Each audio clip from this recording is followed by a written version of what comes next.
berkuasa. Puji dan sembah, haleluya. Puji dan sembah, haleluya. Raja segala raja, berkuasa selamanya. Kau Tuhan yang berkuasa.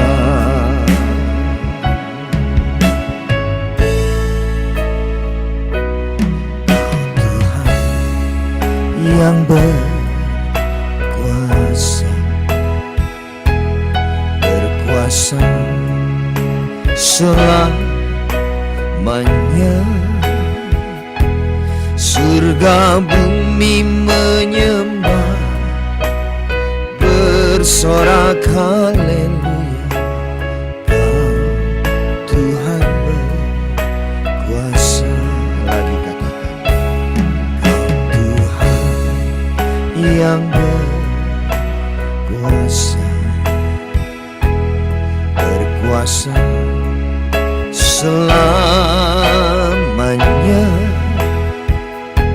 Surga bumi menyembah, bersorak haleluya.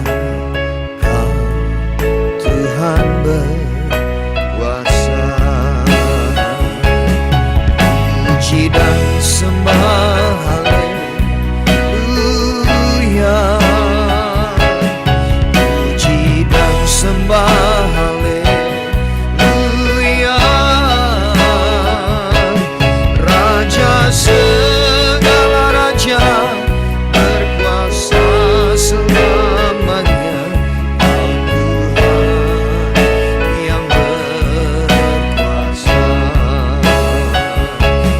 Puji dan sembah, haleluya. Puji dan sembah, haleluya.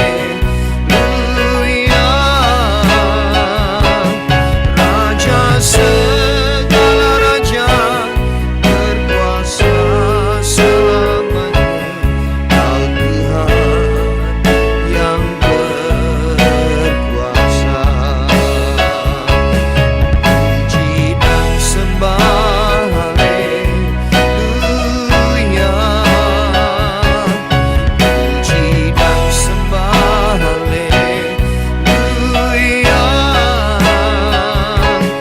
Raja segala raja, berkuasa selamanya. Kau Tuhan yang berkuasa. Puji dan sembah, haleluya. Puji dan sembah, haleluya. Raja segala raja, berkuasa selamanya. Kau Tuhan yang berkuasa. Raja segala raja, berkuasa selamanya. Kau Tuhan yang berkuasa. Raja segala raja, berkuasa selamanya. Kau Tuhan yang berkuasa.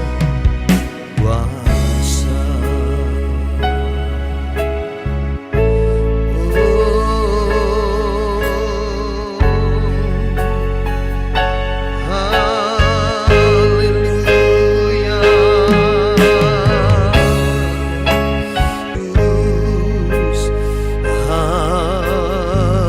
Haleluya. Kinarabasyana ralamaya lamu. Terima kasih. Haleluya. Kirabasyakata kararabarara. Kirarabasyakata kararabarara. Haleluya. Terima kasih buat apa yang kami jalani sampai hari ini. Terima kasih buat penyertaan Tuhan yang sempurna dalam hidup kami. Sungguh Engkaulah Tuhan di hidup kami. Engkau Raja di dalam hidup kami. Engkau yang terbaik dalam hidup kami, Tuhan. Apapun yang kami perlukan hari-hari ini, Engkau sediakan. Setiap saat, setiap waktu, hanya Kau Tuhan yang aku perlu. Penyertaan-Mu, kekuatan-Mu yang menjadi doaku.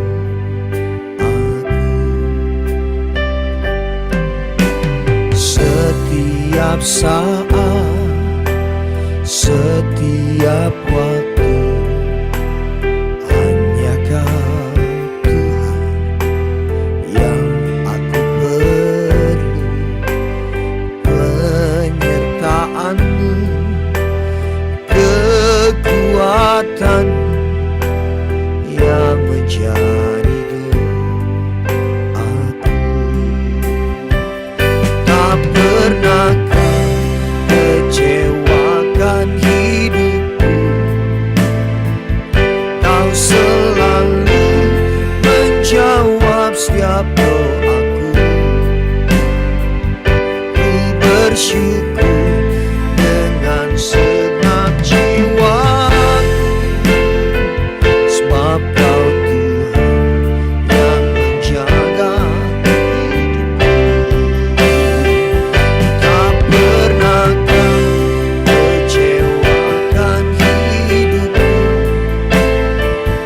Kau selalu menjawab setiap doaku. Ku bersyukur dengan segenap jiwaku, sebab Kau Tuhan yang menjaga hidupku. Yang percaya naikkan pujian, katakan setiap saat.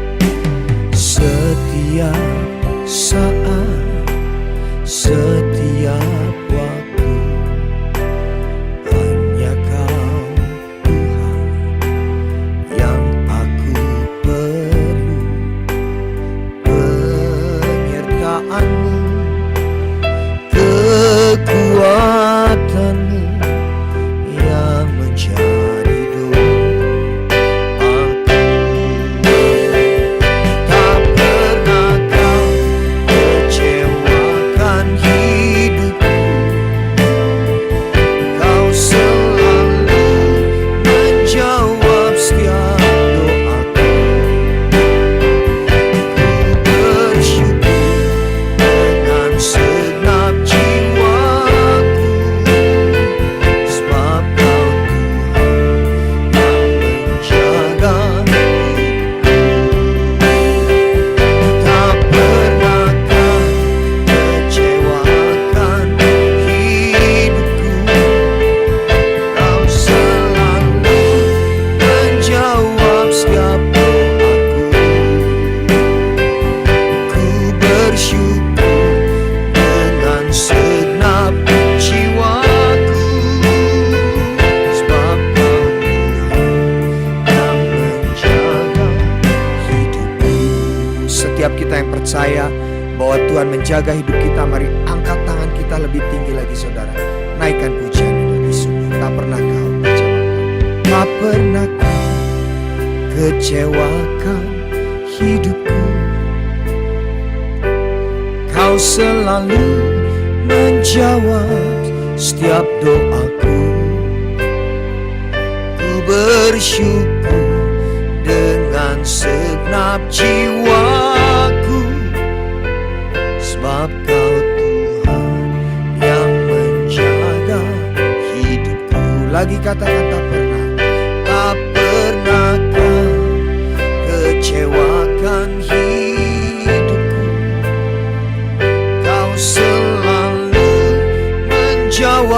setiap doaku. Ku bersyukur dengan segenap jiwaku, sebab Kau Tuhan yang menjaga hidupku.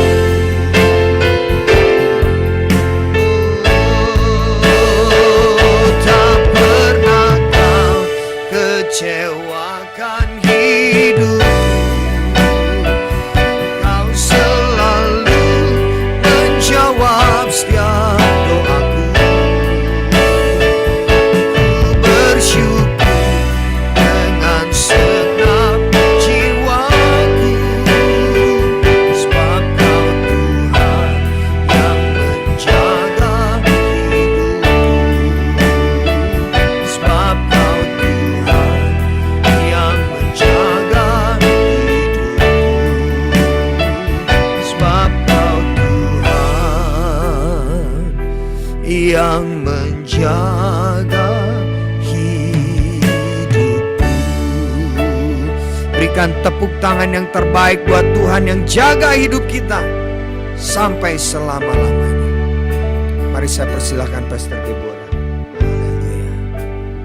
Mari kita berdoa.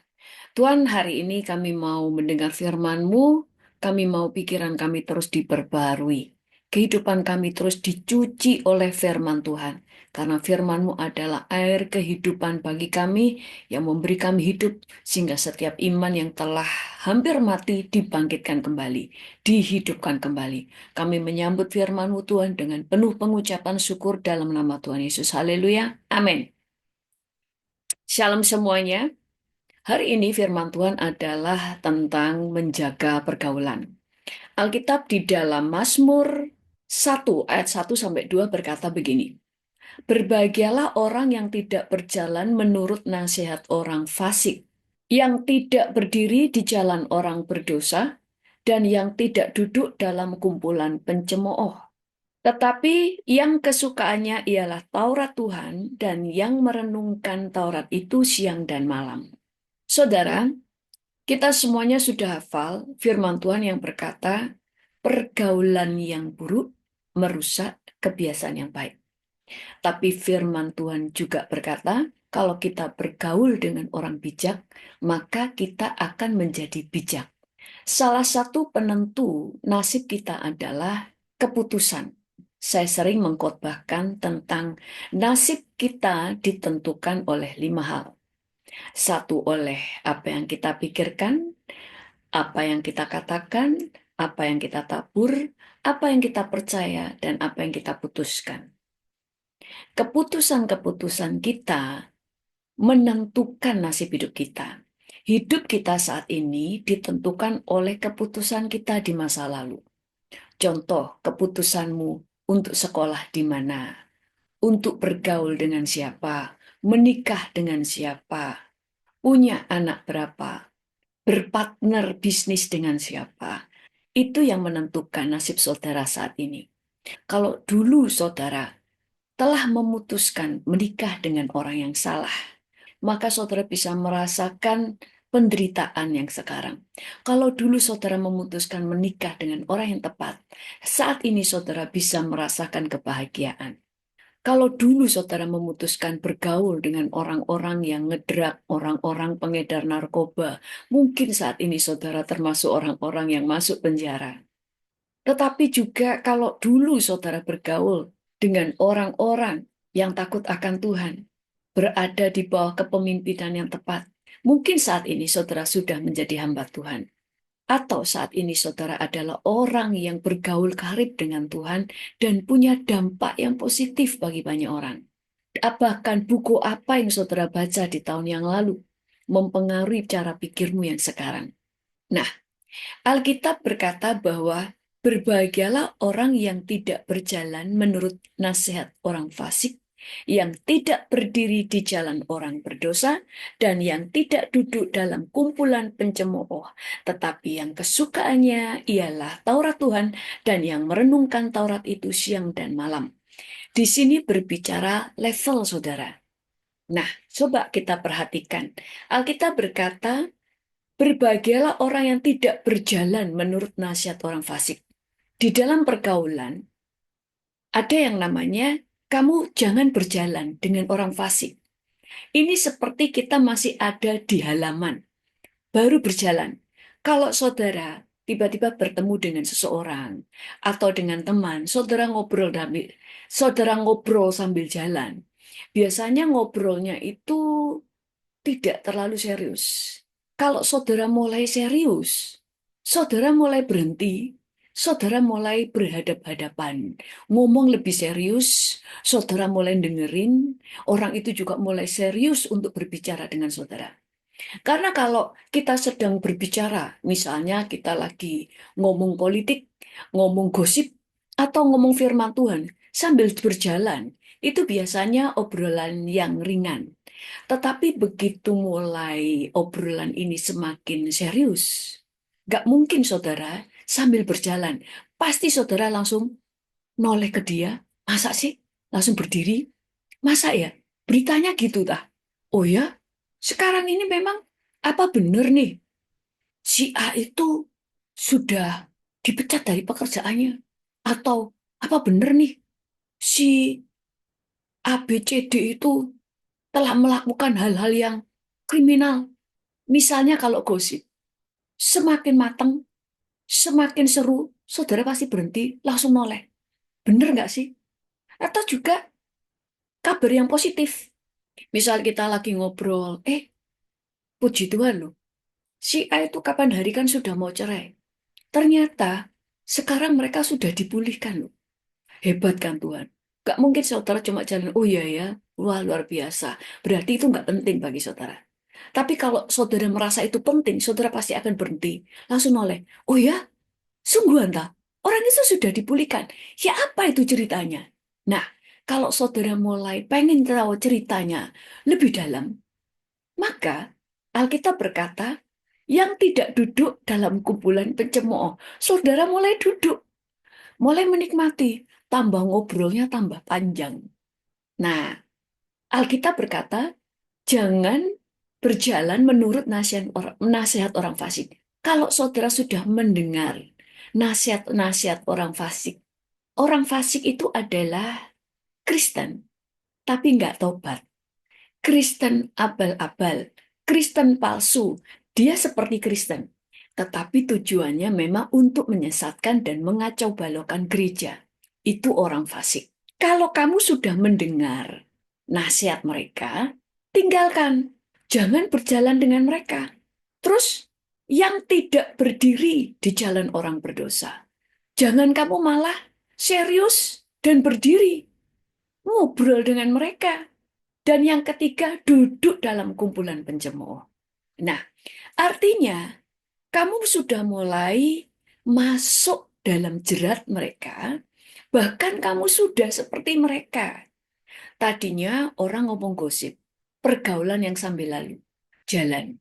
Kemudian saudara mulai menikmati dengan dia, mulai serius, mulai ngobrol, mulai duduk. Artinya saudara mulai nyaman dengan dia. Kalau sudah mulai nyaman, maka kamu sudah mulai sama dengan dia. Saya contohkan tadi ya, ini bukan bicara gosip tetapi pergaulan. Tetapi misalnya dimulai dari gosip. Waktu saudara berjalan dengan seseorang, tadinya dia bukan orang teman yang terlalu dekat misalnya. Dia ngomong gosipin orang. Saudara cuma jalan. Terus begitu saudara mulai tertarik, saudara mulai berdiri, noleh ke dia. Oh bener ya, ceritanya gitu ya. Oh iya. Terus saudara semakin tertarik, saudara mulai duduk dengan dia. Sebenarnya saat engkau mulai duduk dan bergosip, engkau telah menjadi sama dengan dia. Jangan terus gini, tapi saya gosipnya selalu berdiri terus nggak pernah duduk. Berarti saya belum sama dengan dia. Artinya duduk di sini, engkau semakin menikmati apa yang dia katakan. Engkau mulai biasa dan setuju dengan dosa yang mereka lakukan, engkau masuk di dalamnya. Kalau sudah seperti itu, engkau akan menjadi rusak sama dengan dia. Itu sebabnya kita bisa melihat seseorang itu seperti apa dari pergaulannya. Karena seorang penggosip, dia akan nyaman berada di tengah-tengah penggosip. Tapi orang yang tidak suka gosip, dia tidak akan tahan berada di lingkungan penggosip. Saya dulu juga begitu. Waktu di Amerika ya, ada grup-grup yang berbeda-beda. Ada grup-grup itu yang pembicaraan itu rohani. Walaupun ibu-ibu bawa anak, tapi omongan mereka itu hal-hal yang rohani, bicara tentang anak, saling menguatkan, nggak ngobrolin orang. Tapi ada grup itu isinya gosip, sampai selalu beredar. Kalau kamu ingin tahu, mendengar berita seputar Amerika, masuk grup itu, pasti semua berita kamu bisa dengar. Nah, orang itu bisa dilihat dari pergaulannya. Karena kalau kita nggak bisa berkata begini, si A itu nggak sama kok dengan mereka. Dia cuma bergaul, mereka cuma bersahabat. Nggak mungkin, karena kalau tidak sefrekuensi, orang tidak akan tahan berada di sana. Bahkan saudara mungkin ngerasa malu untuk berada di sana. Misalnya ada grup penggosip. Saudara akan merasa nggak nyaman. Tapi kalau saudara juga seorang penggosip, maka saudara akan nyaman ada di sana. Nah, tetapi kalau itu racun, misalnya saudara bukan seorang penggosip, tetapi karena saudara itu adalah orang yang haus untuk punya teman, maka siapa saja saudara mau berteman lalu berteman dengan kelompok ini. Tadinya saudara tidak suka dengan gosip. Yang tadinya saudara cuma say hi dengan mereka, ngobrol seadanya. Ini seperti orang yang dengan berjalan. Sampai suatu saat saudara mulai menikmati ngobrol dengan mereka, hangout dengan mereka. Lama-lama nggak cuma hangout, saudara menjadi sahabat karib mereka. Saudara bisa duduk dengan mereka berlama-lama, kalau makan bareng mereka, kalau ada acara selalu dengan mereka. Sudah pasti kamu sudah sama dengan mereka. Karena kamu sudah mulai nyaman dengan mereka, maka semua racun mulai memasuki Anda. Itu sebabnya pergaulan itu berbahaya. Makanya kita harus mengajar ke anak-anak kita. Kita harus punya banyak teman, tapi harus bisa memilih mana yang bisa jadi sahabat, mana yang teman biasa, mana yang hanya kenal. Karena pergaulan yang buruk merusak kebiasaan yang baik. Dan Alkitab tadi berkata bahwa jangan nurut dengan nasihat orang fasik. Orang fasik, nasihat-nasihatnya selalu membuat saudara menjadi celaka. Nasihatnya selalu supaya saudara jatuh, bukan supaya saudara naik. Karena orang fasik adalah orang Kristen, tapi tidak takut akan Tuhan. Beda dengan orang kafir. Orang kafir bukan orang percaya Tuhan. Maksudnya bukan percaya Tuhan Yesus. Nah, dengan siapa kita tidak boleh bergaul di sini? Bukan nggak boleh berteman. Tetapi yang namanya bergaul, kamu itu bersahabat dengan mereka. Sampai hangoutnya bareng, waktumu itu lebih banyak dengan mereka. Nah, ini yang tidak boleh. Dengan orang-orang seperti apa? Alkitab tadi berkata, jangan menuruti nasihat orang yang fasik. Jangan bergaul dengan orang yang dia Kristen, tapi kelakuannya bukan Kristen. Dia masih suka menipu orang. Dia nonton film-film yang nggak benar. Apalagi kalau orang-orang ini pemimpin. Jangan kamu bergaul, apalagi menjadikan orang-orang pemimpinmu. Yang sudah jelas, dia masih jalan dalam perselingkuhan. Dia suka mengumpat, dia suka berdusta. Karena Alkitab berkata, jangan berjalan menurut nasihat orang fasik dan jangan berdiri dengan orang yang berdosa. Orang berdosa di sini, semua orang, bukan cuma orang percaya. Kalau fasik itu jelas, itu orang percaya. Dia orang Kristen tapi tidak bertobat. Tetapi kalau orang berdosa, orang-orang yang tidak kenal Tuhan, kamu sudah jelas mereka itu penghujat Tuhan. Kamu masih ada di grup mereka. Mendengarkan hujatan-hujatan mereka tentang Yesus. Mendengarkan argumentasi-argumentasi mereka yang sesat tentang Tuhan. Ngapain didengarkan? Jangan memberi kesempatan iblis merusak pikiran. Sudah jelas mereka suka mentertawakan para pendeta. Mereka suka mencemooh gereja-gereja. Dulu saya dengar ya ada seseorang. Dia ngomong, ada yang ngomong sama saya. Orang ini tahu semuanya tentang pendeta-pendeta di Amerika. Bahkan juga yang di Indonesia. Kalau pengen tahu daftar dosanya, tanya ke dia. Dia tahu semua daftar dosa-dosa para pendeta. Ini orang nggak punya kerjaan. Dan kalau saudara mendengarkan dia, saudara akan ikut menjadi pencemooh sama dengan dia. Bukan nggak boleh berteman, yang tidak boleh itu bergaul. Sekali lagi, kalau bergaul artinya, saudara itu sukanya itu hangout bareng menjadi sahabat. Sahabat karib. Saudara punya sahabat nggak? Kalau punya sahabat, kemana-mana kayaknya maunya cari dia. Kemana-mana selalu ya sama sahabat-sahabatmu. Makanya orang tahu itu sahabatnya itu. Grupnya. Tapi kalau bukan grupmu atau sahabatmu, kadang saudara bareng, tapi jarang. Di gereja kadang duduk bareng, kadang enggak. Tapi kalau itu sahabat, itu selalu duduknya bareng dengan saudara.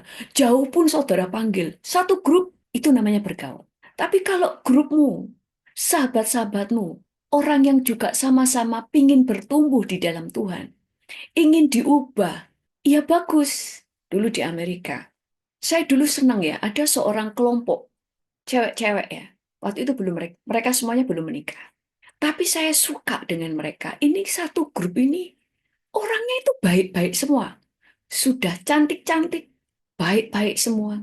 Mereka itu memang karakternya sudah baik, saling menghargai, nggak gosipin orang, suka menolong. Nah, itu memang karakternya. Dan satu persatu dari mereka, ada yang sudah Kristen, tapi Kristennya belum bertumbuh lah. Belum lahir baru, cuma taunya Kristen. Karena mereka tadinya dari agama lain. Kemudian mulai menjadi orang Kristen, mulai mereka di gereja, tapi buta tentang rohani. Buta tentang firman Tuhan, masih belum mengenal Tuhan secara pribadi. Tetapi karena mereka pergaulan mereka ini baik, satu orang di jamaah Tuhan lahir baru, itu kemudian kayak menular ke teman-temannya. Teman-temannya juga mulai ikut bergairah dengan Tuhan. Lalu satu persatu mereka semua mulai menikah. Dan saya tuh senang ya. Mereka semua dapat suami-suami yang baik. Kenapa? Karena mereka ini saling ikut menopang, ikut mendengarkan. Misalnya ada yang dapat pacar yang nggak benar, mereka saling menasihati, ini nggak baik, ini bukan calon suami yang baik untuk kamu. Sampai mereka itu bisa bertumbuh bersama, saling percaya. Nah ini kelompok yang baik. Sampai pada waktu saya dulu buat doa bersama, doa keliling. Ini orang-orang ini semuanya ikut. Baik mereka, mau suaminya, mereka ikut. Kenapa? Karena mereka saling nopang, saling memberi kesaksian, saling mendukung untuk semuanya bertumbuh dalam Yesus. Waktu saya dulu membuat kelas pengajaran, satu orang ikut, mereka bersaksi, aduh bagus sekali loh. Saya kemarin diajar tuh saya bertumbuh. Ayo ikut, kamu harus ikut.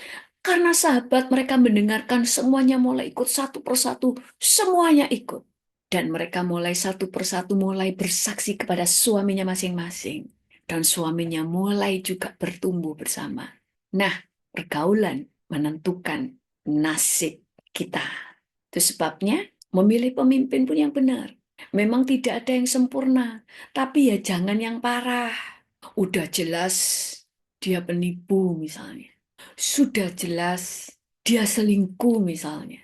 Kan tidak ada manusia yang sempurna. Benar, seorang pemimpin tidak ada yang sempurna.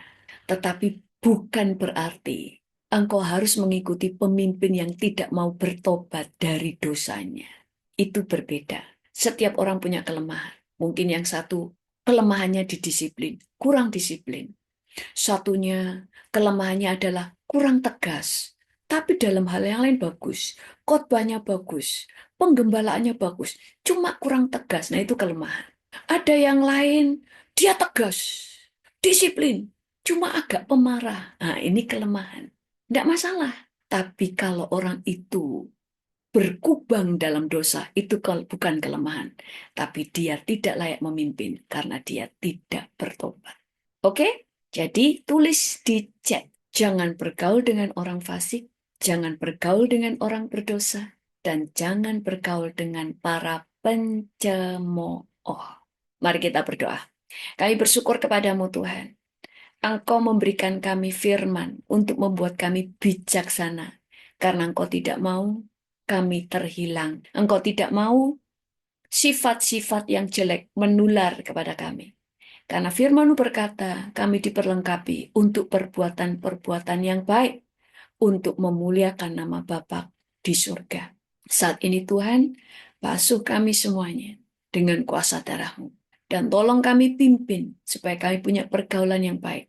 Dan jadikan kami pribadi-pribadi yang diubah sehingga kami termasuk orang-orang baik. Sehingga setiap orang yang bergaul dengan kami, mereka menjadi baik.